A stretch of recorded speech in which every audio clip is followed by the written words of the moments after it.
Hey guys, welcome back to my channel. My name is Taylor and this is my husband Drew. And on this channel we talk about life and relationships after leaving the church and do some commentary on the goings on in evangelical Christianity. So obviously today we are in a little bit of a different situation.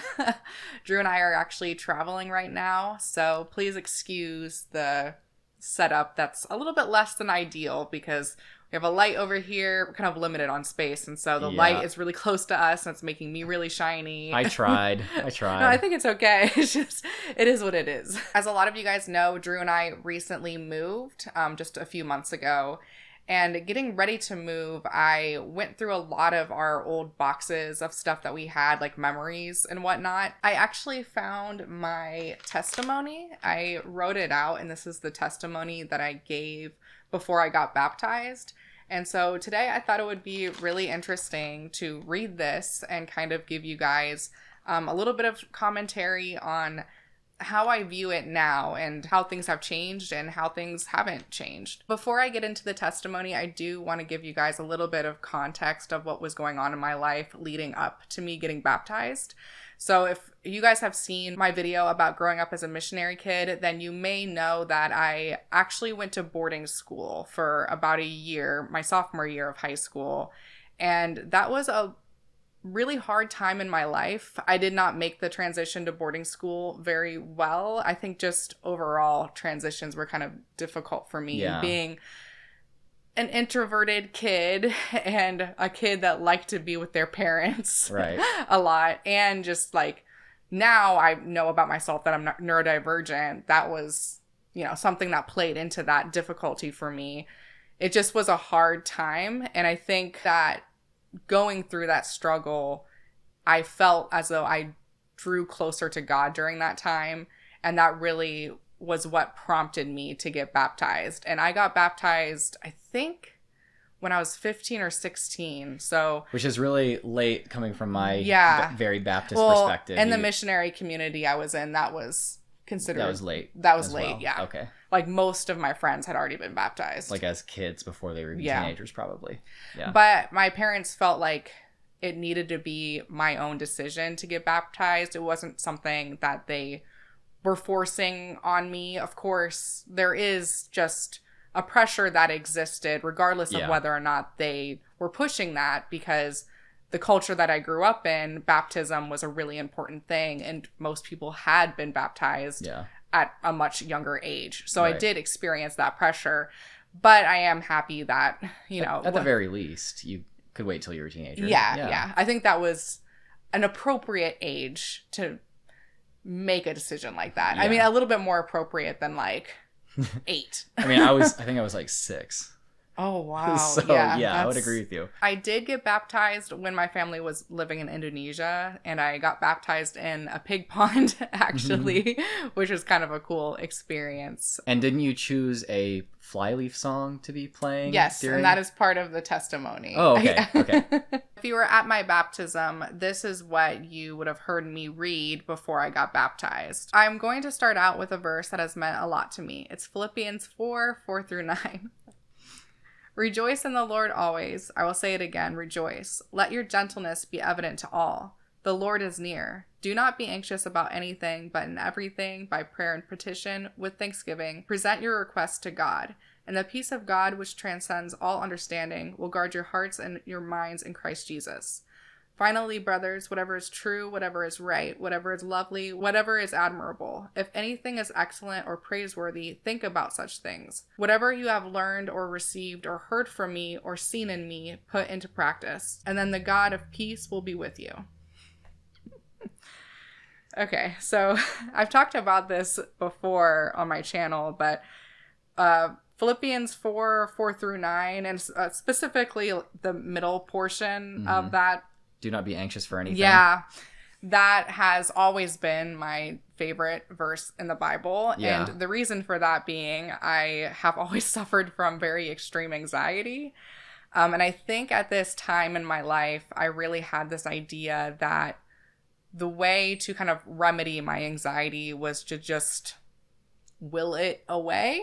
Yeah. I kind of had this idea, and I think this was reinforced by the environment that I was in, that if you just trust God enough, if you just put your faith in him, then your anxiety will be alleviated. It might not be fully alleviated, it might not be fully cured, but it will go away somewhat. Yeah. Obviously, that is something that did not work for me, because you can't just like will away a mental condition that's a little bit more complicated than that. Yeah. So you wrote this at the time that you were living in the dorm at the boarding school. So you would have been experiencing... Or around that time. I might have already left. I can't remember exactly. Well, you would have been in a time in your life when you were experiencing maybe more anxiety than ever before. Yes, so I can imagine you writing this, being like, this is what I have to say. This is what I have to do to like make this go away, to treat my anxiety disorder. Over the last year, my life has changed dramatically. I've gone from living in the safe environment of Wamena, which is the town that I lived in prior to going to boarding school. Tiny little town. Village, basically. Yeah. With my family and friends who love me, to living away from my parents in the hostel. That's what we called the dorm at the school. It was called a hostel. Through this, God has shown me his amazing strength and the incomparable riches of his grace. I have been learning to depend on God completely and trust in his plan.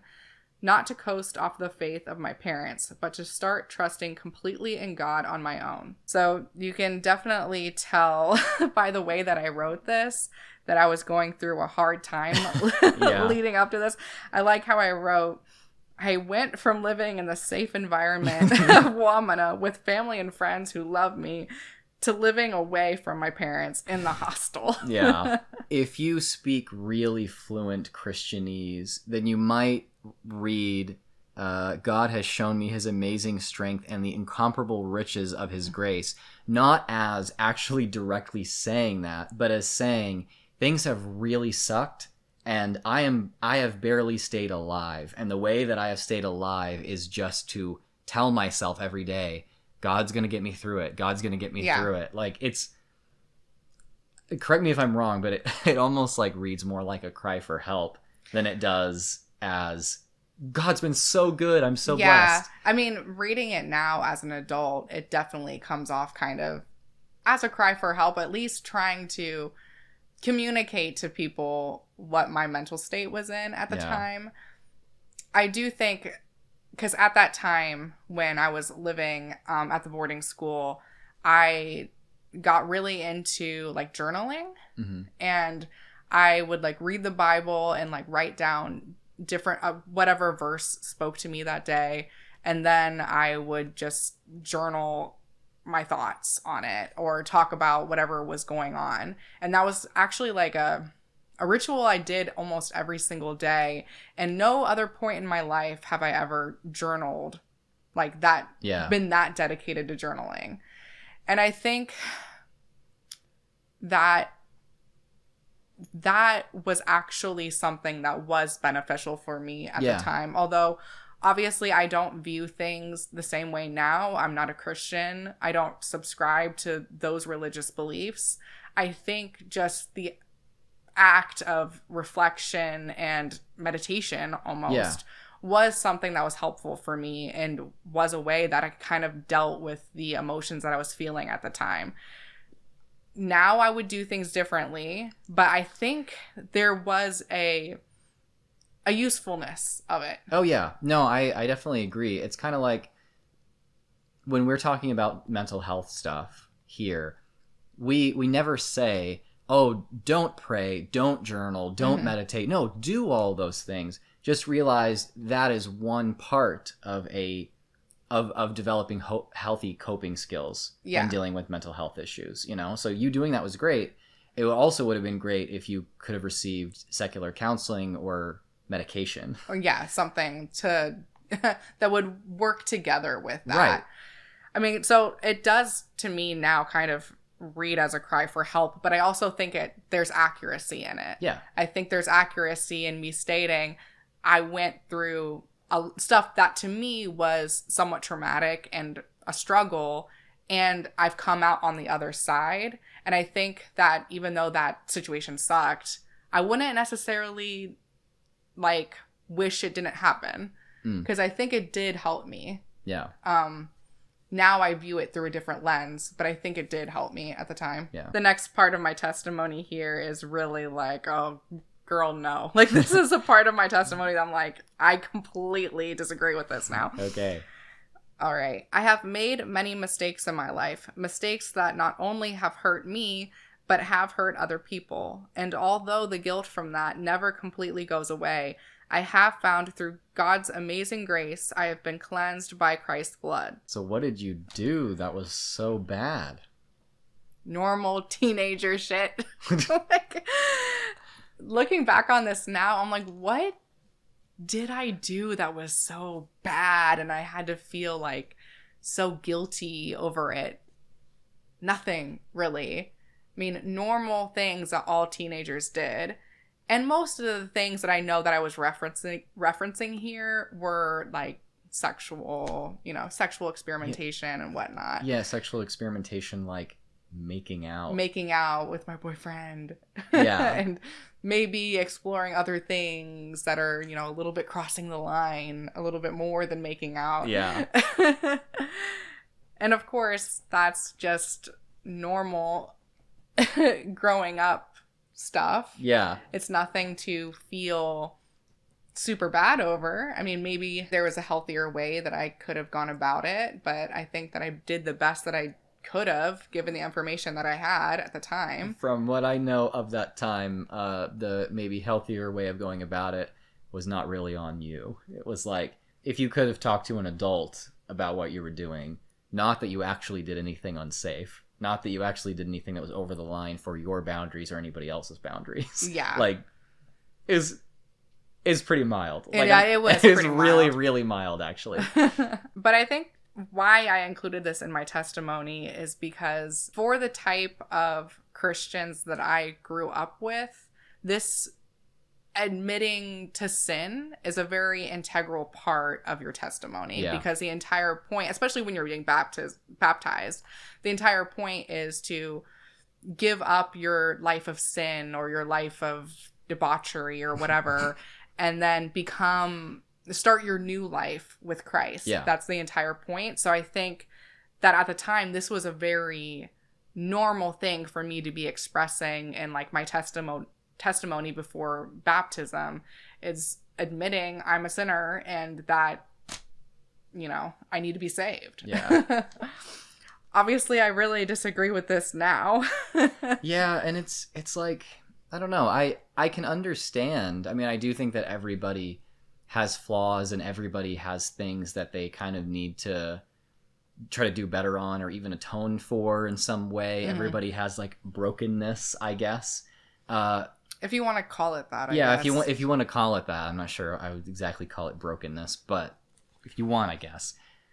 But when you take it to such an extent to where you have like a 15 or 16-year-old girl obviously experiencing pretty extreme guilt constantly about doing things that if she did not do would actually be more unusual and potentially, I mean, unless you're asexual, like potentially more of an indication of a problem than an indication of your chastity or something like that, I think it's terrible that the idea that humans must do better is taken to such an extent within this to where it burdens people with guilt when really they haven't done anything that warrants that kind of response or feeling. Right. Yeah, it's a very disproportional response to what's going on for sure. And I think it just reeks of shame, and the type of Christianity that I grew up in, which was evangelicalism, that is a big part of the religion. It's very shame and fear based. Yeah. And so far in my testimony, I don't necessarily have a big problem with a lot of the things that I have written down here. Thinking that I can just will anxiety away. Not the best, but I think I wasn't completely on the wrong track, I guess. But this whole thing about, oh, I was such a horrible person. And like, that's just ridiculous. Yeah. I want to continue to grow in my relationship with Christ and become closer to him and let him take me where he wants me to go. Like the verse says, I want to think about whatever is true, right, lovely, admirable, excellent, and praiseworthy. Although I know that sometimes I will fail, I want to continue to strive for him. As many of you know, music is one of the things that is very important to me, and I want to end with a few lyrics of a song that has been very inspirational to me called Swept Away by Flyleaf. Time for surrender, spread out your open hands, and he will raise you up, confessing all that's broken and watch the healing come. Spread your open hands, admit you've held them shut, and be swept away by this. So what do you mean to say with those lyrics? Is something I've never asked you about this. I think it's kind of echoing when I'm talking about earlier in the testimony about like how I've made a lot of mistakes in my life. I think I interpreted these lyrics as saying, confess all that's broken. So confess that you're a sinner, open up your hands and accept Jesus and be swept away by his grace. Yeah. And all that is how I interpreted that song at the time. Looking back on the lyrics of this song, I actually still really like it because if you look at the other lyrics, the song's talking about Christians who their faith is a lot more of a show.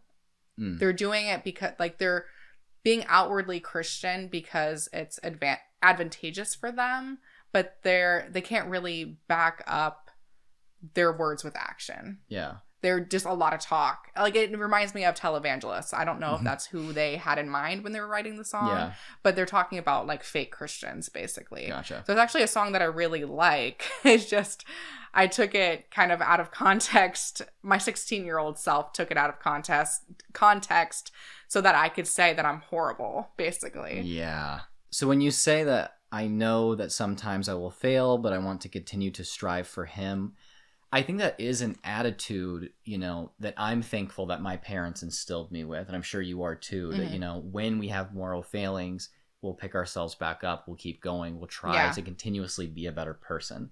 And that is an attitude that I see a lot of people who deconstruct from Christianity hold on to, and their deconstruction is kind of part of that. I'm trying to realize, that I have failings. One of my failings might be staying in this institution that hurts people, and I want to do better, refine myself, and get out.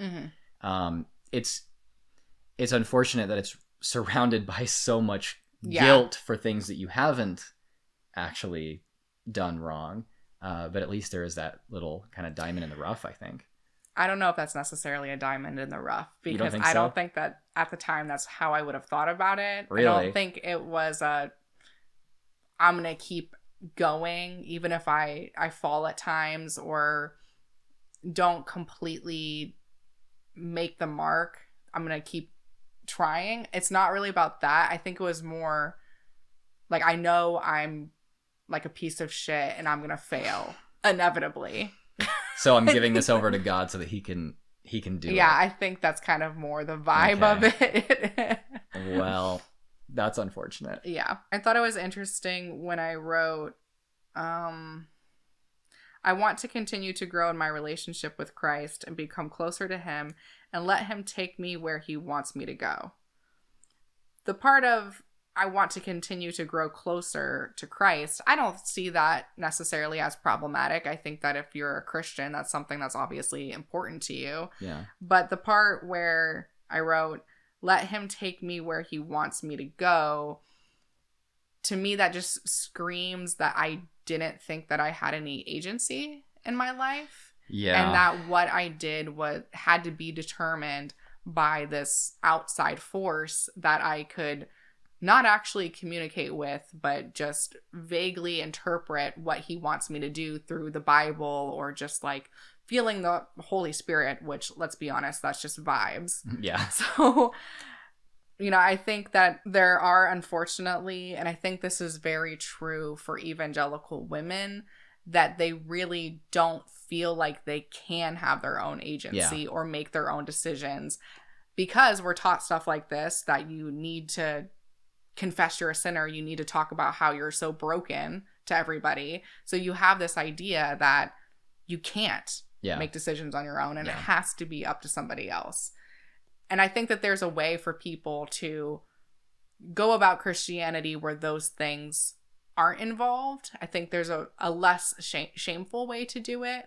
And that's kind of like what I would wrap up this whole video with, is that if I had read this testimony like a year or two ago, I think it would make me cringe a lot more that, like, if I had read it then than it does now. I think I have a lot more like compassion and understanding and can look at it in a more nuanced way and recognize that there are parts of this, aspects of the religious environment that I grew up in, that were helpful and maybe an indirect way.